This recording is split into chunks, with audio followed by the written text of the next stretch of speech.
Hi, I'm Stephanie Koehler from Cutting Edge Counseling in Los Angeles, and today I want to talk about how to get over resentments. I suppose you could call this a spiritual life hack, a practical strategy for getting over festering resentments that eat away at us. We've all had the experience of being terribly hurt. It could be someone very close to us, or not so close to us, but something happens and we can't let go of it. For me, it was a terrible divorce I went through a really long time ago.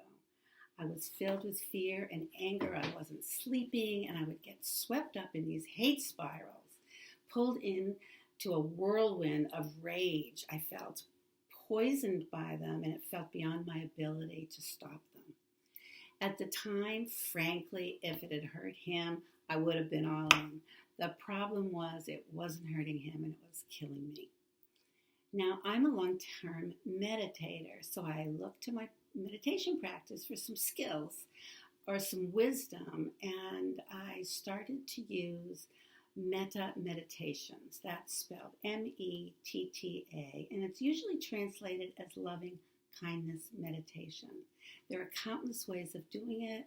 One way is to speak some loving phrases. You can look online on YouTube for loving kindness meditations by fantastic teachers like Tara Brach or Jack Kornfield, and you can adapt them to your needs.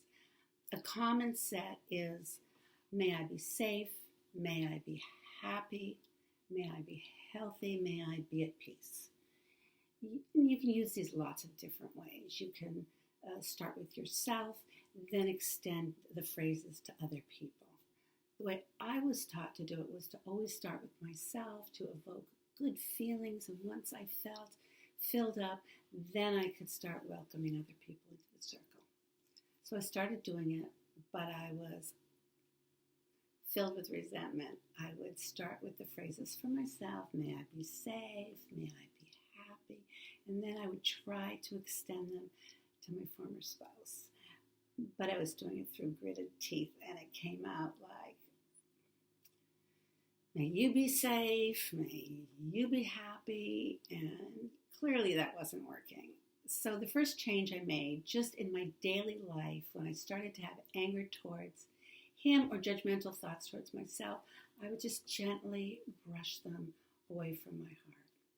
It's very soothing to touch your heart and give it some support. I wasn't fighting with the thoughts. I was just gently brushing them away, and I found that they did release. So then I decided to combine my metta practice with a gratitude practice. So I'd call up what I was grateful for, and then I would offhandedly wish in the most casual way the same for him. So it sounded like, I'm grateful for my sweet home, and may you have the same. I'm grateful for my relationship with my children. May you have the same. I'm grateful for my friendships. May you have the same. I would do this every time I felt myself heading down that path of resentment. And over time, without fanfare or trumpets or even insight, I began to be free of my resentments. I still had my anger, and I needed it. Anger gives us the energy to do what needs to be done, to take care of ourselves, to stand up for ourselves. But the hate spirals and the repetitious grinding thoughts slowed, and they eventually stopped. I could breathe easier, and I felt so much ease and freedom. So if you're grinding on resentments and want to be free, this worked for me, and it may help you. I certainly hope it does. Thanks for watching.